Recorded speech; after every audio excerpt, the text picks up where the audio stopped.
Before I took my final breath, I glanced at my wife's photograph. The thought crossed my mind that if I were hanging from the ceiling, my wife might be frightened seeing me like that. So I quickly moved her photo to the windowsill, facing the sunlight. At 59, Ove had finally made up his mind to reach the end of his journey. Looking up at the rope above him, he thought about how he could finally see his wife again. But apparently, death wasn't quite ready to claim him yet. Just as he was all set to go, his new neighbors broke the community rules by driving their car right into the restricted area. But then he figured, since he was going to die anyway, he might as well help them out with their problem.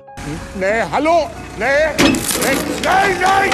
Jag körde inte på något. Ut! Nu! Ja. Ställ dig någonstans där du inte är i vägen.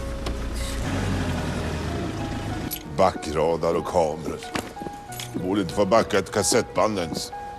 Once the issue was resolved and the world was quiet again, Ove headed back inside to continue with his plan. It felt good to have done one last good deed before dying. He stepped back onto the chair to proceed as planned, but suddenly the neighbor's 2 kids were climbing through a window. He couldn't risk traumatizing the children, so he thought, what's one more day? The next day, Ove put on his best suit again to carry out his death plan. But then the doorbell started ringing non-stop. Furious, Ove yanked open the door ready to give someone hell, only to find it was the kids from next door. He had to swallow his anger. To show their gratitude, the new neighbors brought over some freshly made food. Then an elderly woman asked Ove to help fix her heater and started telling the new neighbors all about Ove's wife. That was the one thing Ove couldn't bear to have touched, his deepest wound. He exploded with anger right there.